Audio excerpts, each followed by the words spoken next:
अक्षय बनसोडे नाम के एक व्यक्ति को गिरफ्तार किया गया। पुलिस ने आरोपी के पास से 4 मोबाइल फोन जब्त करने का भी दावा किया। पंजाब के मोहाली में एक महिला अपने 3 बच्चों के साथ भाखड़ा नहर में कूद गई। परिवार वालों के मुताबिक वो बच्चों को मेला दिखाने के बहाने घर से निकली थी।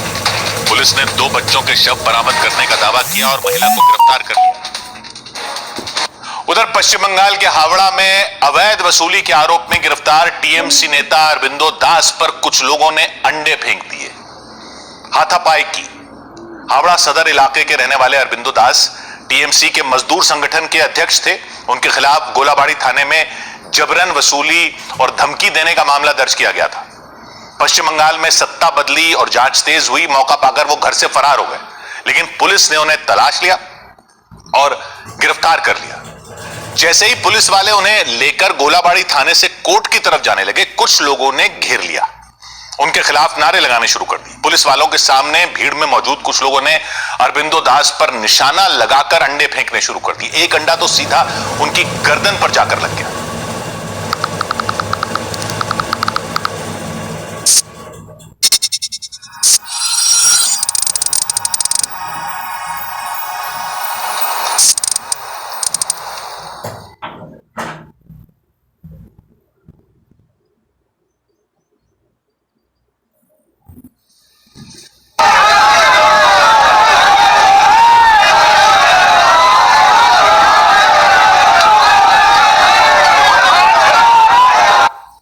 पुलिस वाले किसी तरह हालात को संभालने की कोशिश करते दिखे। एक पुलिस वाला अरबिंदो दास के दाईं तरफ से, दूसरा उनके बाईं तरफ से हमला रोकने की कोशिश करता रहा, लेकिन हमले नहीं रुके, बल्कि थोड़ी देर बाद तो भीड़ में मौजूद कुछ लोग टीएमसी नेता पर टूट पड़े, घूंसे बरसाए, थप्पड़ मारे। हाथापाई के दौरान अरबिंदो दास खुद को बचाने की कोशिश करते दिखे।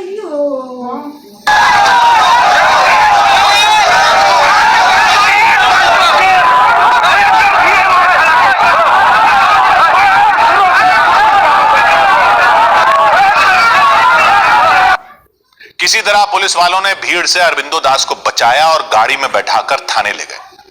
पुलिस ने जानकारी दी कि कई दिन से टीएमसी नेता अरबिंदो दास फरार चल रहे थे। उन्हें उत्तर बंगाल के सिलीगुड़ी से उनके ही एक रिश्तेदार के घर से गिरफ्तार किया गया, वहां से हावड़ा लाया गया, लेकिन कोर्ट में पेशी के लिए ले जाते समय कुछ लोगों ने उन पर हमला कर दिया, अंडे बरसा दिए। अरबिंदो दास पर हावड़ा रेलवे स्टेशन के आसपास के इलाके में व्यापारियों, दुकानदारों, ठेले वालों, ऑटो रिक्शा और रिक्शा चलाने वाले लोगों से जबरन वसूली करने का आरोप लगा था। उनकी गिरफ्तारी और कोर्ट में पेशी की खबर जैसे ही लोगों को लगी, वो इकट्ठा हुए और हमला कर दिया।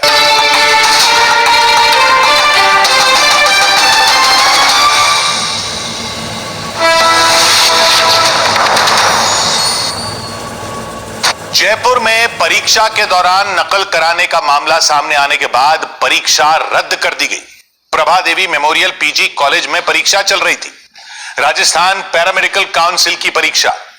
पुलिस को जानकारी मिली कि नकल करवाने का रैकेट चलाने वाले लोगों ने परीक्षा देने वाले 45 छात्रों से पैसे लिए हुए थे। नकल करवाकर पास करवाने के लिए 45 छात्रों से करीब 5.5 लाख रुपए लिए थे।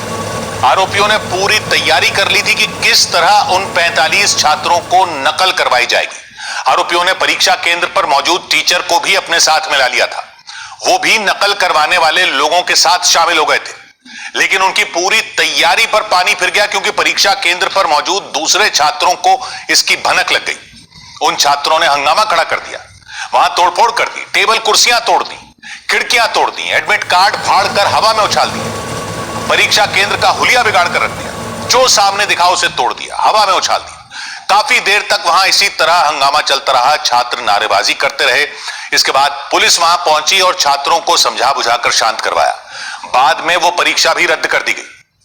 पुलिस के मुताबिक परीक्षा के दौरान ग्राउंड फ्लोर पर बैठे छात्रों को पेपर बांट दिया गया था, जबकि दूसरी मंजिलों पर बैठे छात्रों को पेपर देरी से बांटे गए। कुछ छात्रों को पता चला कि ग्राउंड फ्लोर वाले छात्रों को बैठाकर सामूहिक नकल करवाई जा रही है। छात्र भड़क, उन्होंने बवाल मचा दिया। इस दौरान पेपर लीक होने की भी खबर सामने आई।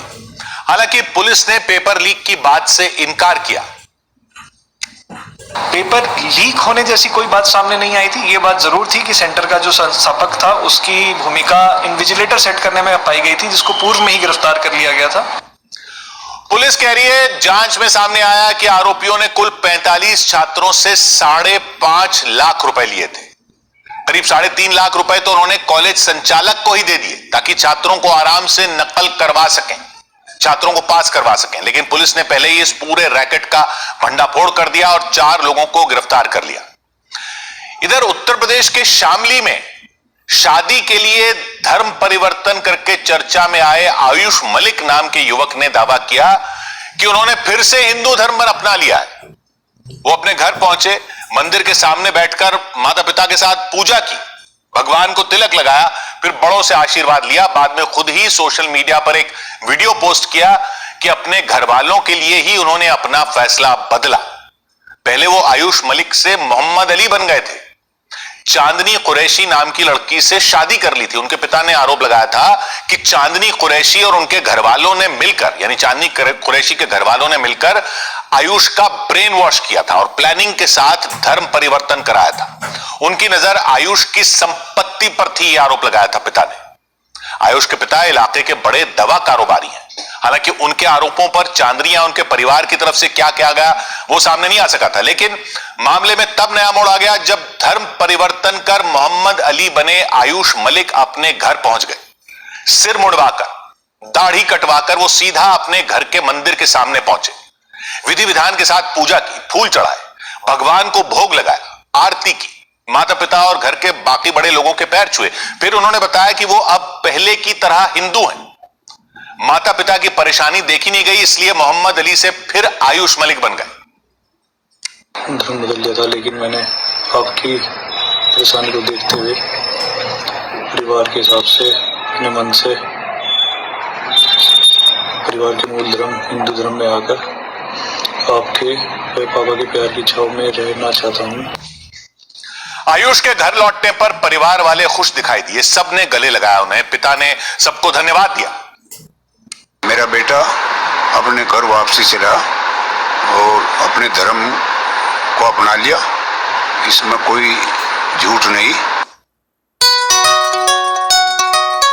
Hello students, educators and parents. My name is Meeru Khosla.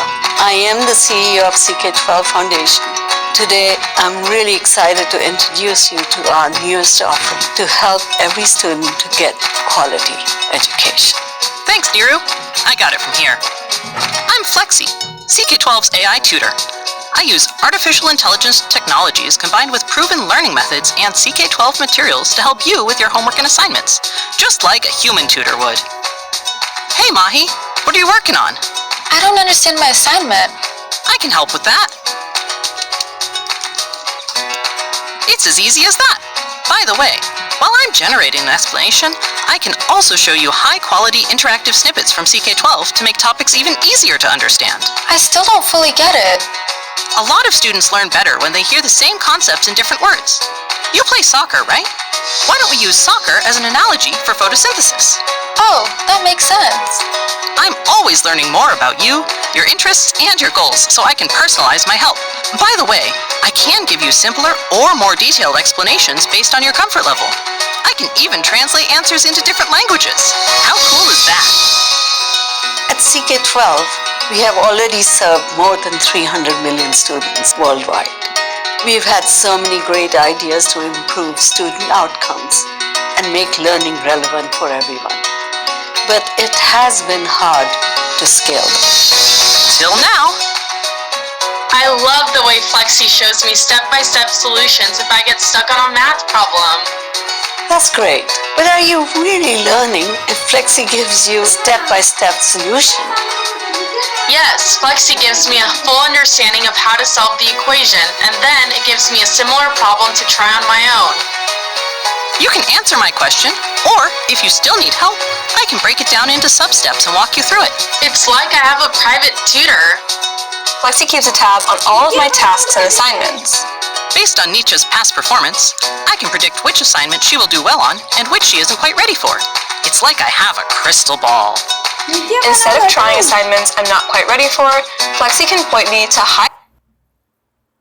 नहीं, इससे पहले जब आयुष मलिक ने अपना धर्म परिवर्तन किया था तब उनके परिवार वालों ने चांदनी कुरैशी पर गंभीर आरोप लगाए थे, उनके परिवार पर भी गंभीर आरोप लगाए थे कि चांदनी और उनका परिवार आयुष की करोड़ों की प्रॉपर्टी हड़पना चाहता था, इसलिए आयुष का ब्रेन वॉश किया, अपने जाल में फंसाया। चांदनी और उनके परिवार के खिलाफ केस भी दर्ज करवा दिया था। बाद में पुलिस ने सबको गिरफ्तार कर लिया था।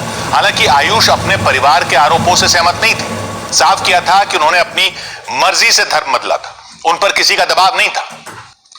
उधर राम मंदिर दान चोरी मामले पर मचे घमासान के बीच अयोध्या में नया बवाल खड़ा हो गया। कांग्रेस ने आरोप लगाया कि उसके कई नेताओं को पुलिस ने हाउस अरेस्ट कर लिया, उन्हें राम मंदिर जाने से रोक दिया। उत्तर प्रदेश में कांग्रेस के अध्यक्ष हैं अजय राय।